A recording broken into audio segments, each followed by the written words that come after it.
Hey, what's up? This your boy Elijah. Welcome back to another edition of Humble Dad Podcast, episode 70. Trying to get to 100 before 2021 ends. And we got a special guest for you today.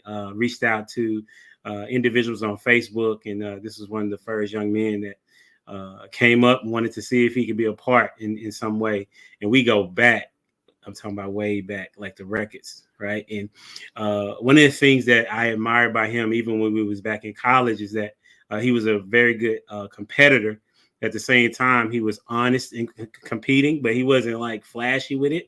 And I wondered did he remember flag football when I picked him off, when I told him that I was gonna pick him off or not.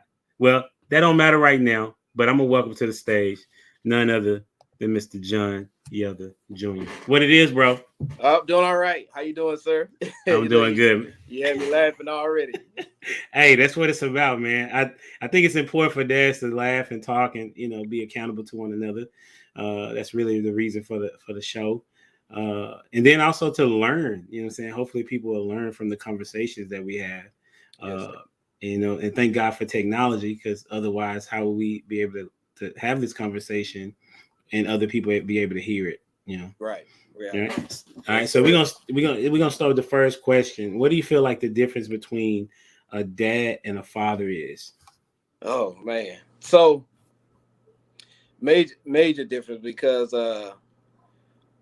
fathers, you have a lot that some you can just be a father. Anybody can just have kids, but when you are a dad or to have someone call you a dad, um, it's a lot more into it because you're putting your love into that person. You're putting Mm, in your care into that person.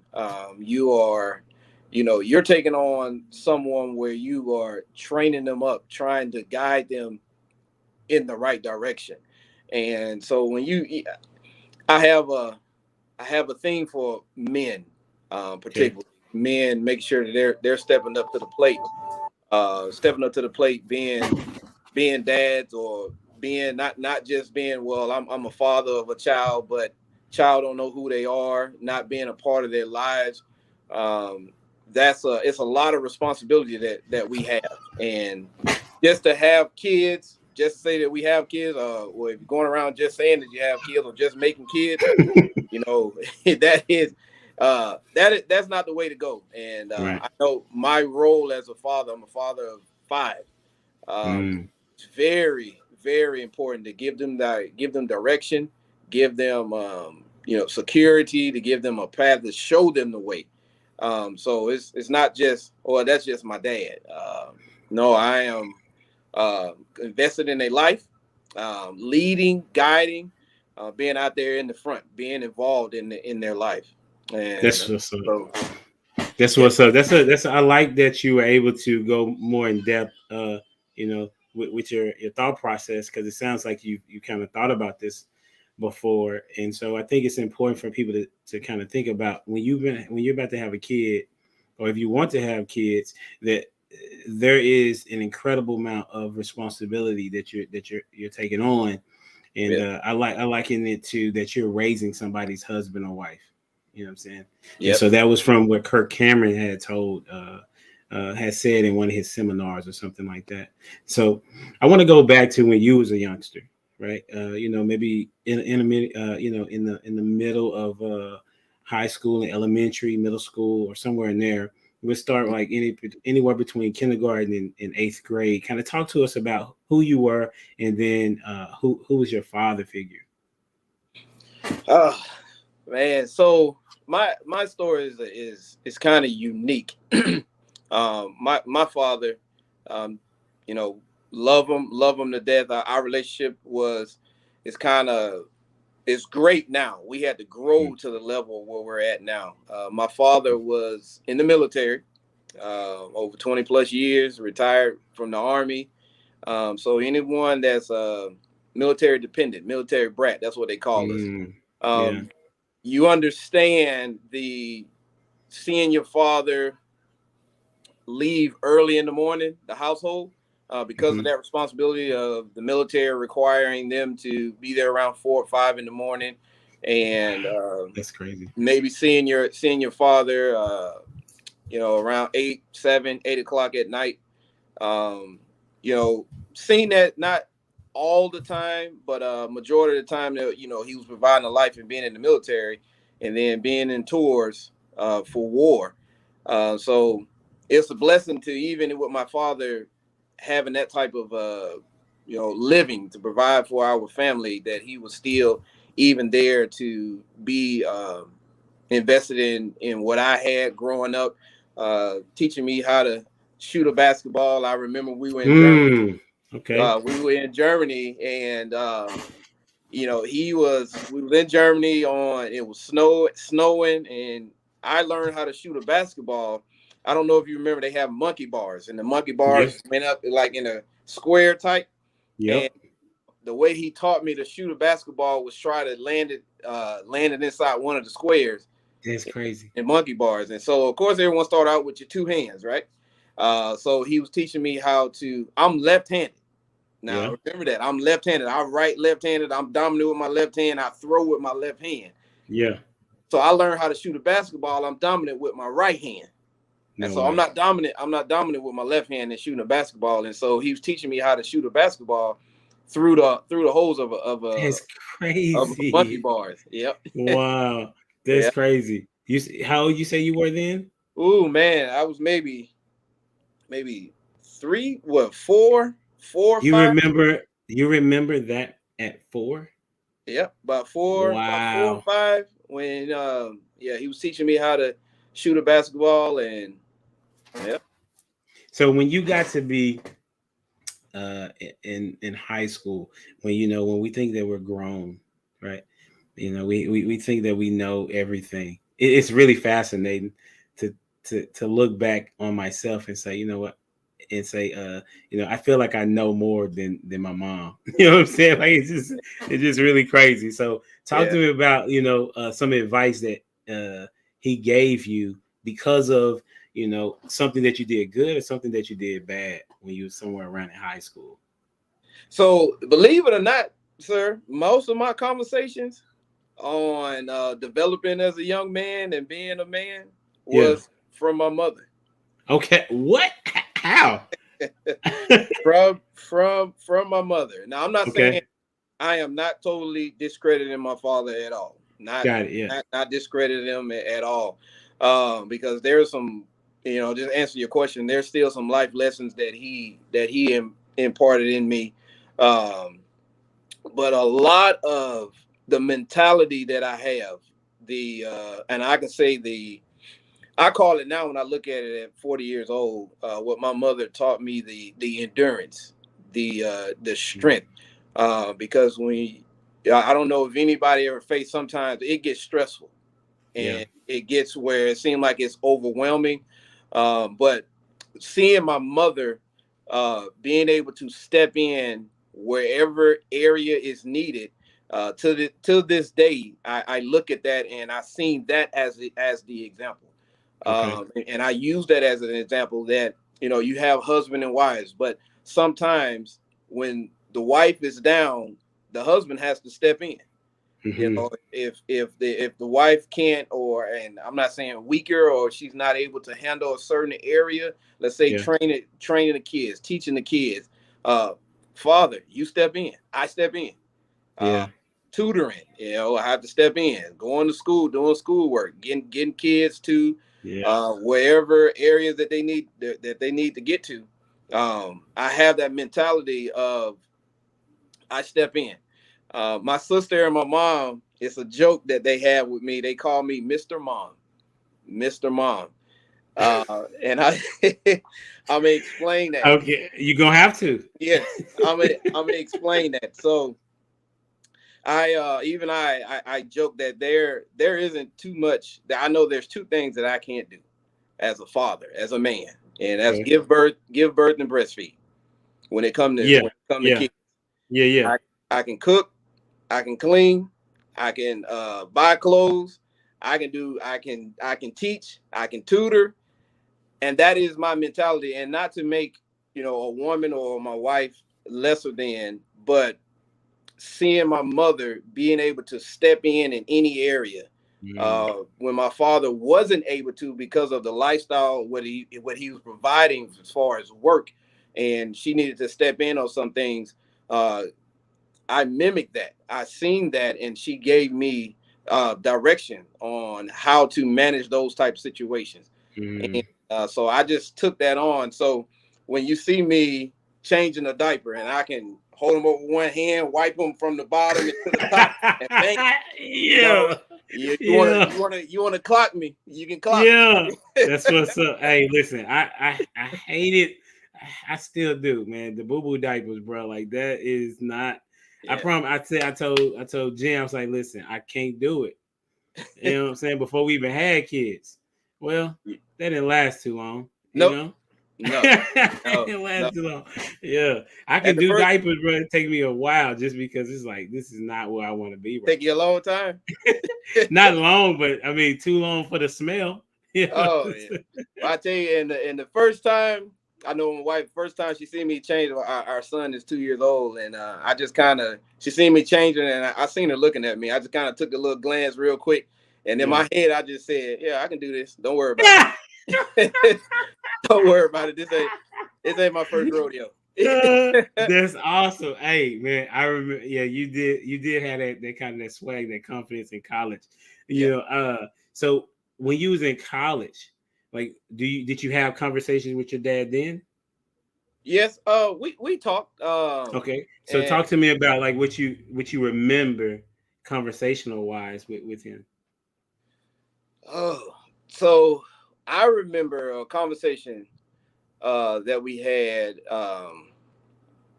I could say about life in general, Mm. and then going through hardships or adversity. Uh, Okay. that sometimes everything is not gonna go your way. You Yeah. know, it's not gonna go your way, and when you face those adversities or you face those times where things are not going your ways, particularly in college, you have a lot of obstacles at 19, 20, 21 years old. That's that TV show, It's a Different World. It became reality.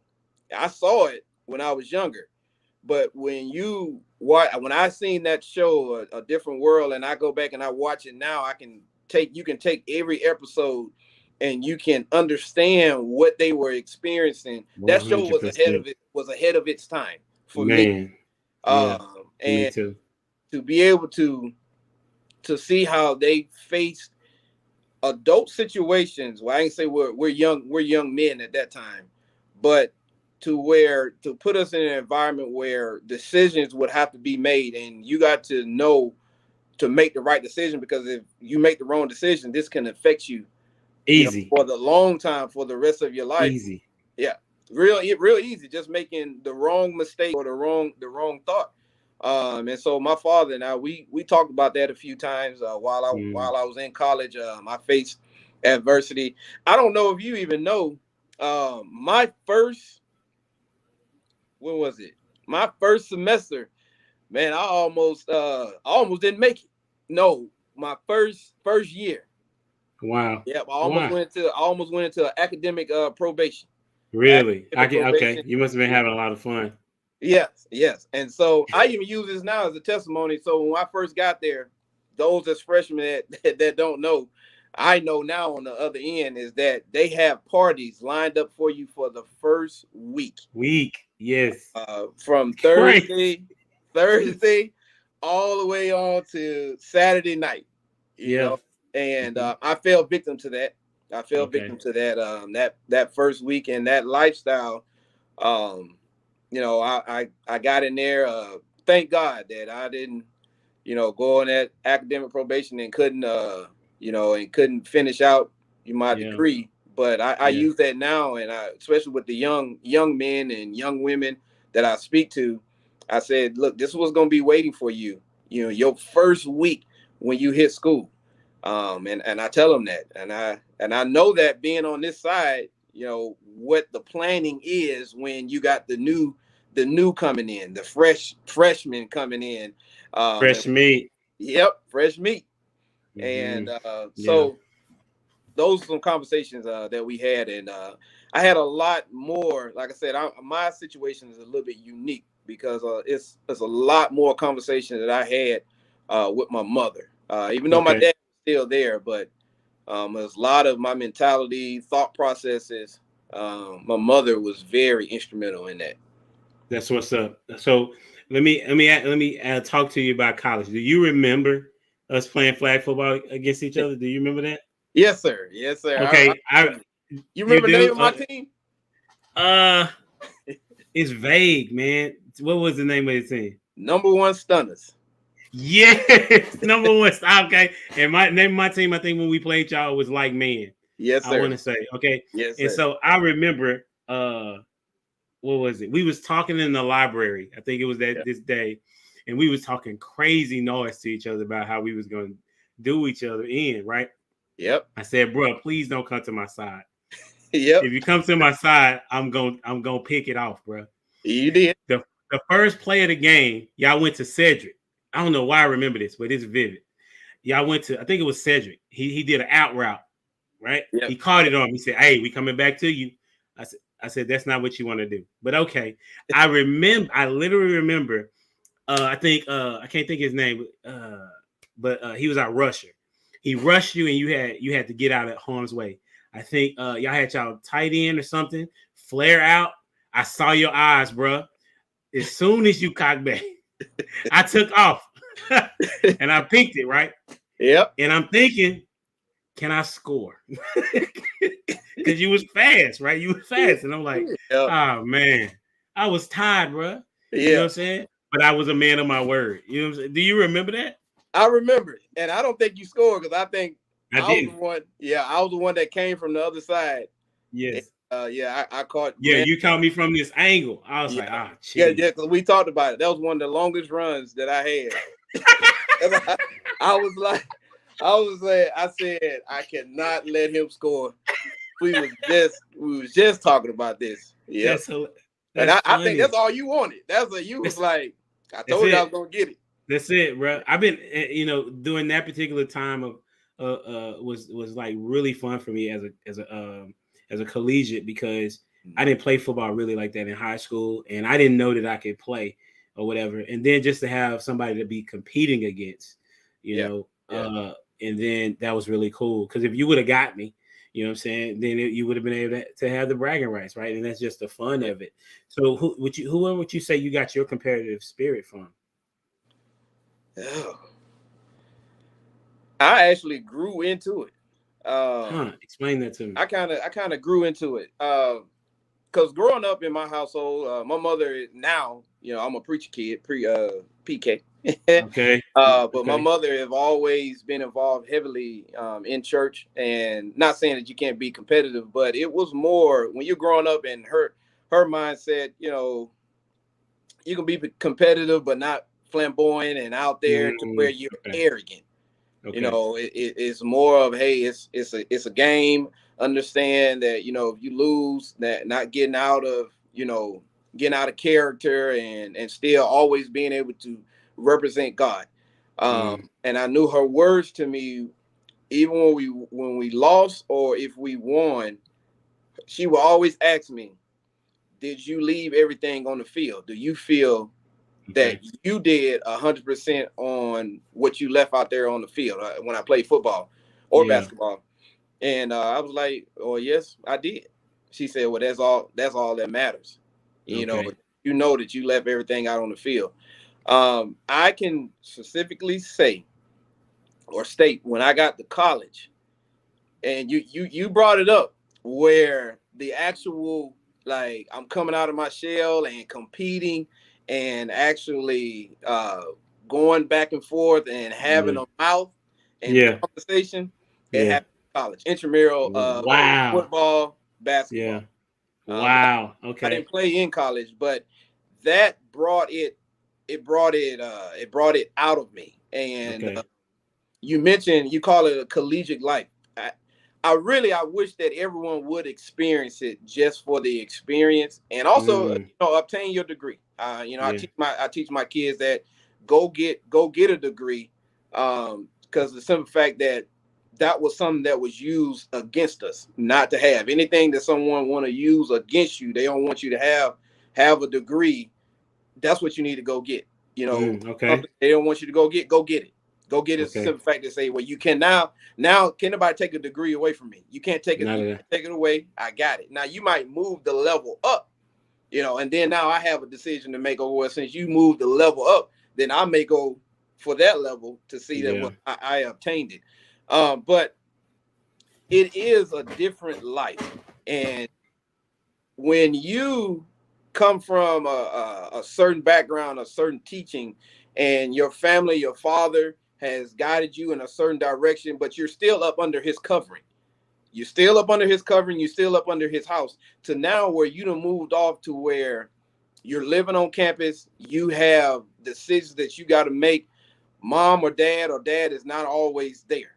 And so Yeah. now you got to make these decisions on your own. And for me, I made bad decisions, good decisions, but it was learning from all those decisions that I made. So when you get to college, it changes you. Who And you telling? Or change, yeah, maybe, or even brings out who you are. yep, it can bring out different things within you. Mm-hmm. You're gonna face. Um, Yeah. you know, and I've seen it from different walks of life from different people.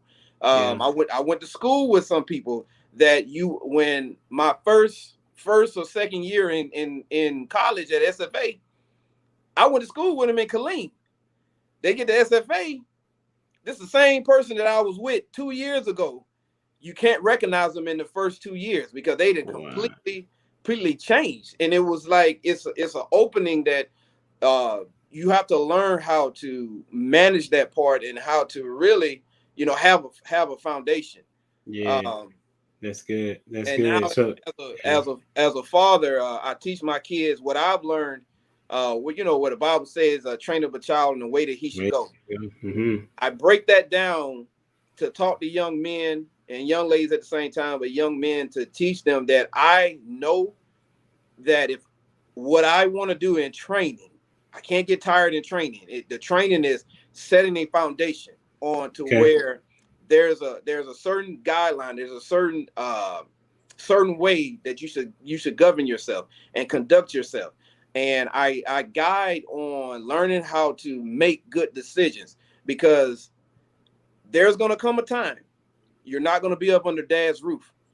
You're gonna be faced with where you're gonna have all opportunities to make decisions on your own. And so when you face that decision, well, I got this exam that I need to study for, and it's coming up this weekend. This is one of the hardest teachers that I need to study for. Yeah. Or do I need to be over here on Thursday night, Friday night, Saturday night? Well, I think I can make it. You know, Mm-hmm. those decisions, you're gonna be faced with those decisions. And Yeah. so I try to teach them to make good decisions and to know that there's a consequence to every decision that you make. There's a positive 100%. consequence or a negative consequence. So when you face that decision, you got to think about which type of consequence is going to come with whatever decision that you make. When you're talking to your kids, um, is it a situation where it's in the car, in the house, they just did something bad? Like when are you having these conversations? So I have my two oldest. I do a lot of conversations with them when this is my second marriage. Okay. And so when I get them, there's a lot of conversation that goes on. We talk over the phone during the week, but when I have that opportunity to where they are with me, there's a lot of one-on-one conversations. When Okay. we're going out somewhere, then I'm able to talk to them one-on-one with them to where they can really hear what I want them to understand, what I want them to know. Uh, Mm. this last time, you know, it's ironic you asked me that question. We just had a conversation about I want them to just be kids. What do And you mean by that? just being kids is not being trying to be in a worried about adult situations, what adults have to handle or what they have to go through. Just being a kid. And Mm. you know, my son, my oldest son, he plays basketball. Hey man, I want you to enjoy playing basketball, working hard to prepare for your future. You know, you don't have to worry about if there's something going on between me or any other parent or his mom, and we, working stuff out with that. I want you to you focus on you being a kid. With my daughter, she wants to do track. I talked about her just focusing on getting prepared, getting ready for track season. And we got into worrying about just being a kid, and I took that to where they're at school. There's a lot of things that go on kids schools now. Both of them are in middle school, and these kids now in middle school, they all about fame and trying to set themselves up on TikTok. They want to be the next famous TikTok extraordinaire, and I have to teach them and tell them, that's not the focus. You want to focus on creating value for yourself, creating where people know your character and who you're associating yourself with and who you are around. How you speak when people are around you. How do you carry yourself? How do you carry yourself when mom and dad is not around you? Our expectations, but how are you carrying yourself while you are at school? What are teachers saying about you when you are in their presence or you're speaking to them? If they call mom and dad to come to the school and they want to hold meetings, what we want to hear is, I wish I had 1,000 kids like your daughter. I wish I had 1,000 kids like your son. I said, that's what your mom and I want to hear when we come to the school. That's good. Not that they're doing it, but that's the expectation. Yeah, expectation. That's the expectation. That's good. Well, to add to that, I would also say teaching your kid how to add value to others. If you're able to add value to others, you'll never be broke. Yep. Right. That's what my mentor told me, and I was like, that make a lot of sense. The wealthy people give a lot, and it's the broke people that don't want to give because they think that they don't have enough to give. Exactly. But if they had the mindset of the lady that gave all she had, and she had an abundance mindset, right? She was like, this may be my last, but look who I'm giving it to. Yeah. Right. And so bringing value to people is very important. And so that's one of the reasons why I do the podcast. One of the reasons why I teach in Sunday school. I haven't been doing it lately, but that's what else volunteering at the church, adding value where there is a need or what you do well, right? Right. And so I'm very familiar with the middle school system, if you will, because it's totally different than elementary and high school. I was a middle school teacher for 11 years, Ooh, and, man. Yeah. Yeah. So I know, man. And you never know that kid like you necessarily think you do. Right. Because I specifically remember one of my honor students had got in trouble for doing something with a little boy. Right? And she was like the angel in my class, like one of the smartest kids and the one that was very respectful in my class. But she had to leave school because of what she had did, and it was so unfortunate. She's seventh grader, and it's not something that I would have thought that she would do, And so her parents had to take her out of school, and homeschool her. Homeschooling is not bad. We homeschool ourselves. However, the because of that one decision, it changes the rest of your life, even at such a young age, right? Yes. So you have 13, 12, what was it, 11? I got 11, 8-year-old, and a 2-year-old. Just turned 2 last week. Okay, so talk to me about their personalities. How would you describe their personality? I know that smile coming, like dads love talking about their kids. This is interesting. Dads don't really get to talk about their kids. Yeah. Do you notice that? Yep. Yes, I have. But moms are always talking about their kids. I wonder why we don't bring up our children in conversation. I don't know. But here we starting here on this podcast though. This is what we do. All So right. tell me about your kids. Okay, Kingston, my 13-year-old, athletic, in the sports, in football, basketball, track, any sport he want to be a part of it. He that's his thing. He wants to be the athlete. Very smart, very smart, very mannerable. Um, he is when I look at him, I'm so proud of him.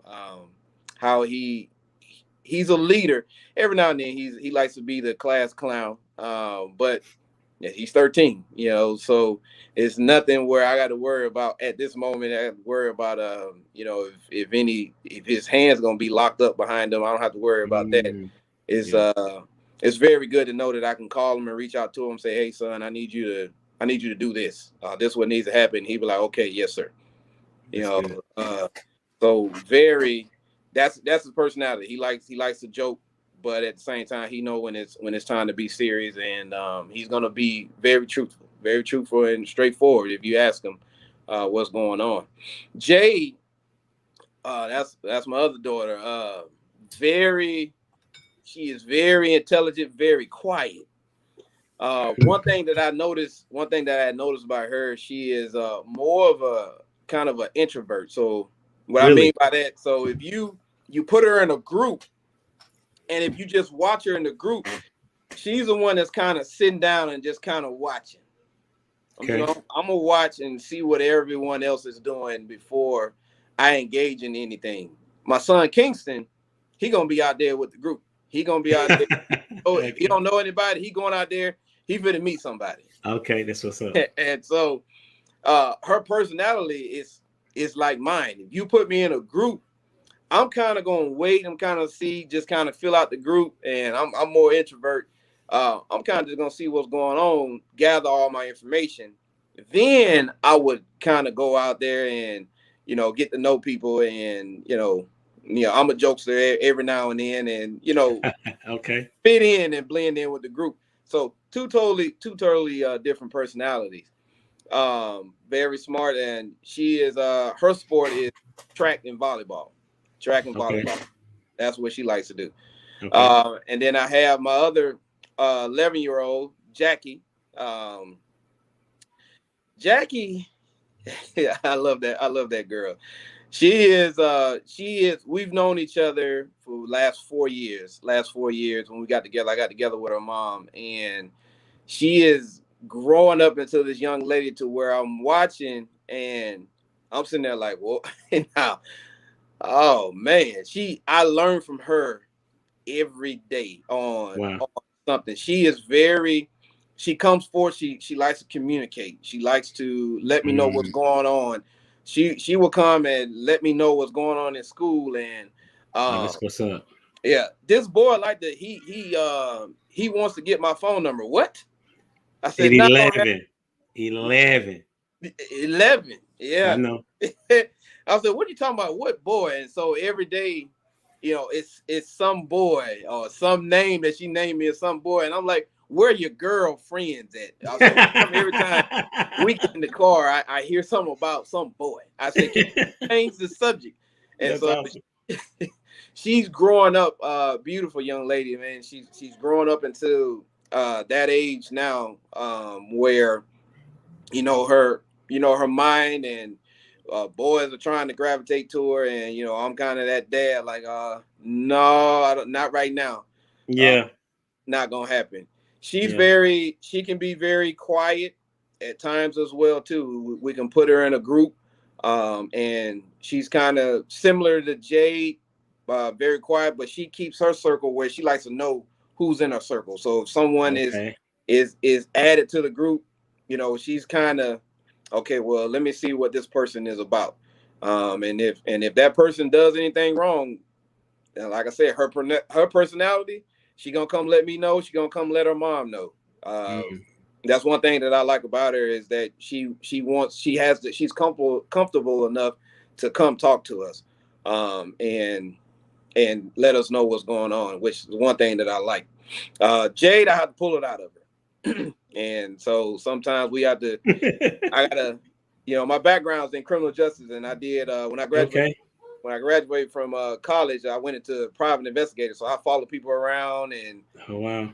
questioned people, and then I worked in Iraq and overseas as a security supervisor. So I Oh did wow. investigations, did That's investigations. cool. So I know about all questioning. So I, Okay.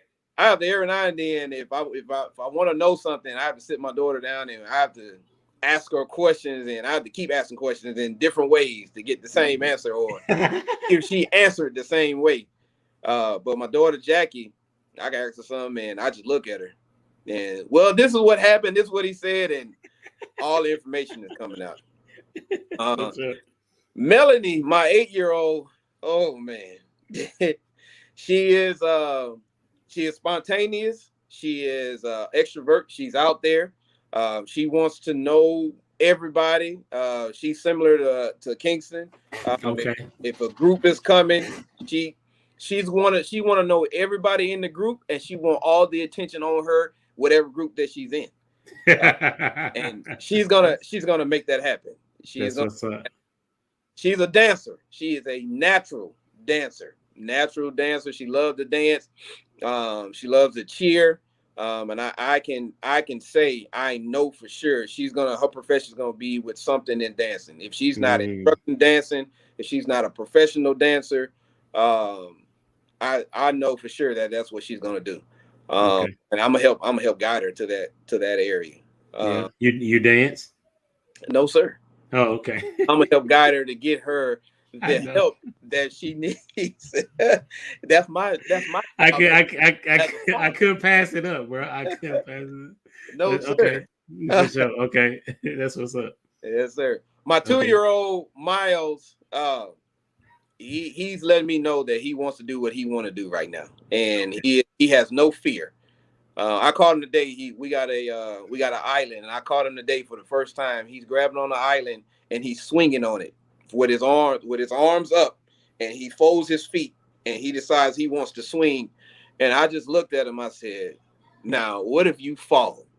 He's not worried about it at all. He just hanging, Right. looking at me to see if I'm going to do anything to him. But Yeah. he does that. He does that. He likes to stand on top of the couch, and he likes to just fall. And so I just watch him, and That's yeah. what's up, man. I appreciate you sharing that with me. I like to hear what people say about their kids, especially dads. My kids are, I have four. Gianna is the reader. All of them love to read, but she carries a book with her, right? uh, So wherever she goes, like yesterday or Tuesday we went to Joanne's or something to drop off something, or to meet somebody there, right? uh-huh. She brings her book in the store, right? That's how much of a reader she is. Just in case she got bored with what daddy wanted to do, right? She has her book. She plays sports. Her sport is softball. She plays center field, because on the teams that she's been on, she's the fastest, and then she's Okay. decent at fielding. She's getting better, but she's good in the outfield. She can get it to from center field. She can get it to third base. Okay. Okay, she's 12. Uh, I mean, she is a brilliant mind, and I don't say that because I'm biased. I say that because that's what other people say about her. Mm-hmm. With the passing of her mom, you would think people would break down and not want to do anything. No, she steps up, and she uses her motherly instincts, if you will, to try to make sure things in the house are good. Example was for Thanksgiving, she wanted to make the strawberry pie that Jenny typically made on special occasions, Uh-huh. and so when she heard that somebody was making food, she was like, "Who's making the strawberry pie?" And I said, "Well, such and such is making it." She said, "Well, can I do it with her? Can I make it with her?" And she basically did the whole pie by herself, you know. Oh man. Yeah, and so that's her. And then you got Joshua, who is similar to your son. Um, he's very athletic. Anything that he touches, he can figure it out. Right? He enjoys a challenge. I don't know if you're familiar with Roblox. Yep. Okay, so Roblox, he doesn't really lose a lot. It just doesn't make sense. Yeah. And his sister talks about like, man, Joshua is just good. Like he's won. It's this one game called Beat You to the Top, and it's a maze or something like that. I saw him win 3 times in a row, and you're going against like 10 to 12 other people. Okay. Yeah. So that's him. And he's an analytical person. He's also that person that's sitting back in the cut and he's observing, and then he'll tell you what it is that he's thinking. He's also that dude that feels like he's the best person on the team, regardless of what team he's on. But nobody's going to know that though. No, it isn't. Well, so he's humble. He's humble. Yeah. He's humble in that regard. He's not gonna let you know. But if I asked him, he always tell me he don't say probably. He say I'm the best person on the team. And so then you have Ethan, who is the same height as his brother, who is 10. Ethan is 7. He'll be 8 in January. And he's thin and frail, hasn't caught up with his height, but he's a very intellectual guy. He's a soft-hearted. He takes after his mom in that regard. Very sensitive. You can only say certain things to him, and you got to say them right so that he is not down on himself. Right. And he likes math, and I didn't know that until recently. He enjoys math. He's somewhere about almost 3rd grade, but he's in 2nd grade, but he's like a 3rd grade math level. And he loves helping his younger sister and playing with her.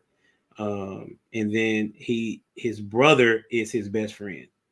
So Joshua has to sometimes ask, can he just have some alone time? Because Ethan don't feel right if he's not playing with Joshua.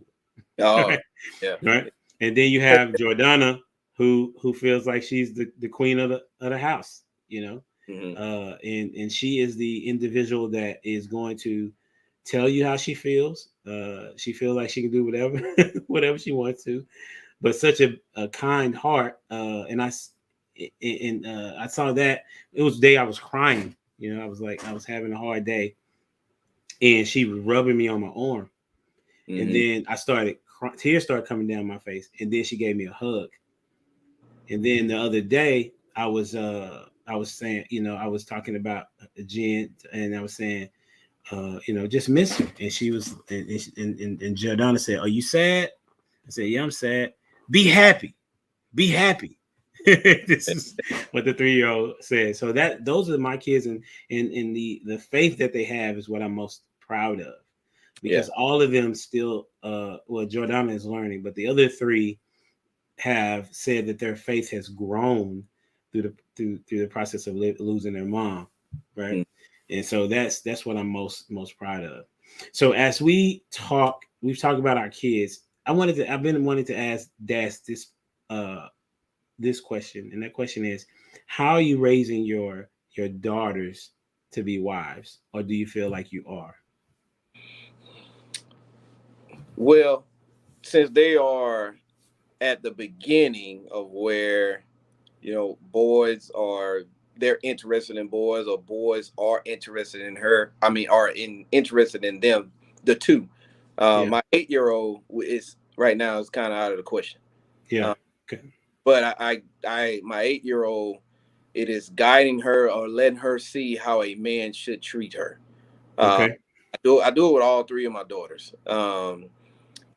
Opening the door for them, for their mom, so they see me do that. How they see me speak to my wife, their mom, in front of them, and letting them see that.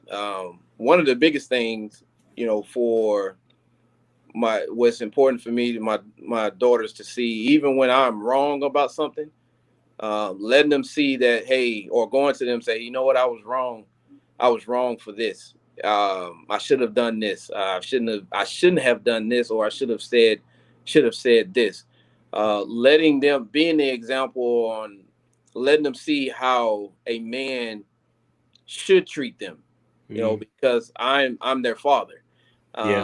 So they see me the most as a male in their life, and so I make sure when it comes to my daughters, what they should have when that time comes for them to be married. And so they should see, not putting their hands on them, not putting their hands on their mom, so they can see no man don't put their hands on their moms, or no man should be putting their hands on a woman. So they don't see that, they won't see that. So being that example and guiding them for as being young ladies right now. Yeah. I can say I don't have the sit down conversations like, well, when you become a wife, I don't have that, because I first want them to be the best that they can be for themselves. Okay. And to first understand and know to develop a relationship with God first. And once they see that, once I can help develop that relationship, that faith in God, then building them up to be the best that they can be for themselves. And you mentioned it earlier, creating value for themselves and creating values for others. Because I want them to have something within them that when a man comes, he's just adding to who they are and what they know the foundation should be for what a man would provide when they get with someone. So it's not necessarily, or this is how you should act when you are a wife. No, it's more of being an example, teaching them. My wife right now, she took one of my daughters, Jackie, and she's teaching her how to start cooking, and she's letting her cook some things inside the kitchen. My daughter Jade, she greatest invention that I've noticed, the air fryer. Oh yeah. I got my daughter one time, and we was having a conversation, and she started talking about what she was cooking. And I was like, "What you mean? What you cooking? What what you cooking?" And I thought she would just, pop something in the microwave. And no, man, my daughter cooking chicken legs, chicken wings. She cooking full meals. That's what's up. So that's good stuff, man. Yeah, they're able, start doing that. That's good. That's good stuff. All right. Appreciate you answering those questions, man. For all those that are paying attention, make sure you like, share, comment, subscribe to the channel, because we're trying to do some things around here. Hey, okay. So we're going to get to our questions. Yes, sir. Give me a number between 1 and 45. 22. What is the best thing you have found out about being a parent? What is the best thing you have found about being a parent? Man, great question. The impact that you can have of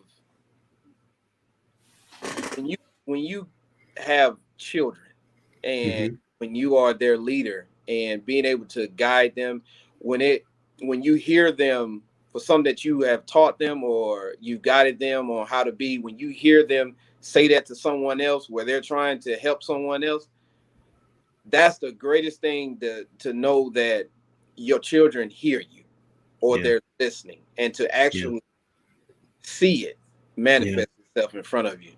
I think that's the greatest thing. That's good. Okay. Give me another number. 12. Who was your high school crush? High school. We lied too. We lied. This is a high school crush. No matter the thing, I had a long time relationship with someone in high school, so I'm gonna say first name. That's fine. Latan. Okay. So that's who I was with in high school majority of my time.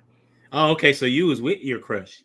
Yeah, we okay, that's cool. We were we dated all the way into my second semester, or second year in college.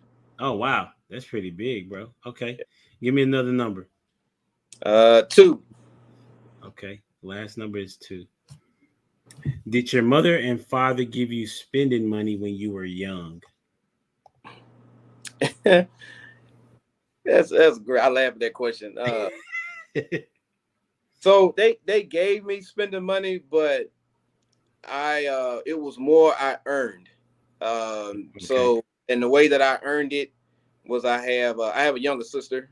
Okay. So I would have to watch her, and every week my allowance was, or I'd say allowance, or what I earned was $20 a week for watching my sister during the week. So I would get that on Friday. That's pretty good. And then sometimes they would give me money, but the number one question that would be asked, well, where's your money that we gave you? So we don't want to go out to eat now because you got to pay for it. Is that what's going on? More, Yes. Hey, I'm full. I'm good. I'm full. You ain't ate all day. Oh yeah, but I'm good. I'm good. I don't need that. Yeah, okay. That's what's up, man. I appreciate that. All right, so we're gonna get to our second to last question, which is which TV dad do you feel like is you have similar characteristics with? And that could be past or present. Okay. So that's question. I'm thinking about that. Because I'm laughing because most dads do this. Yeah, it's never that I mimic TV dads. Right. It's not that you mimic, it's just that y'all have similar characteristics. Yes. So I'm trying to see because I have to admit, so I am very, I don't want to say strict or rigid. I'm growing to be a You gonna say James Evans? Could be. And look, in my defense, like I said, I was a military brat, military dependent. So everything was very structured. Yeah. If the bed needs to be made at a certain time, be made at a certain way, it needs to be made at a certain way. And so I'm growing from that, where I, walking past the room and the bed is not made and it's 4:00 in the evening. What's going on? So okay, who you going with? What dad you going with, bro? I don't know, sir. I might say You can give a combination of two. You can give this one for this and this one for that. Who you got? Okay.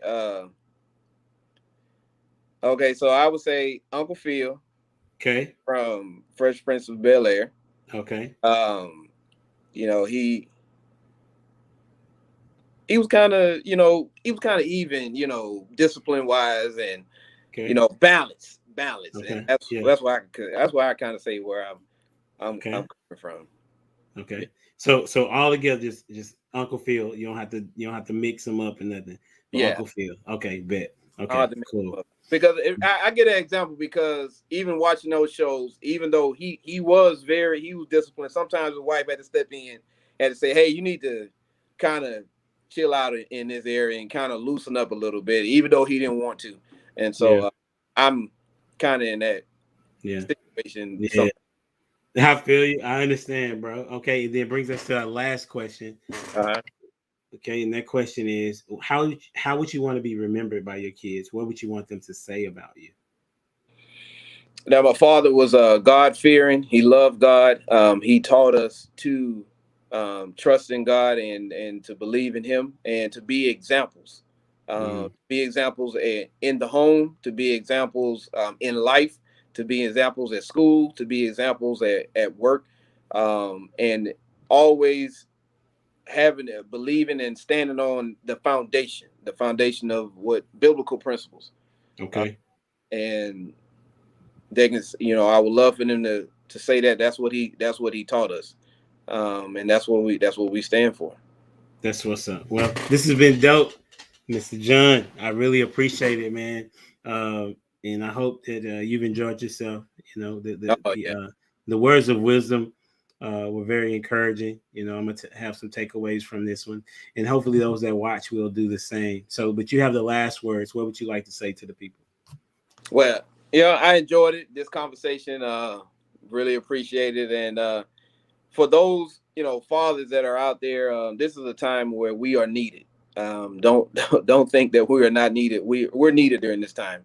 And when I came in at the beginning of the session, I take it very serious for men to be men, to stand up and to represent.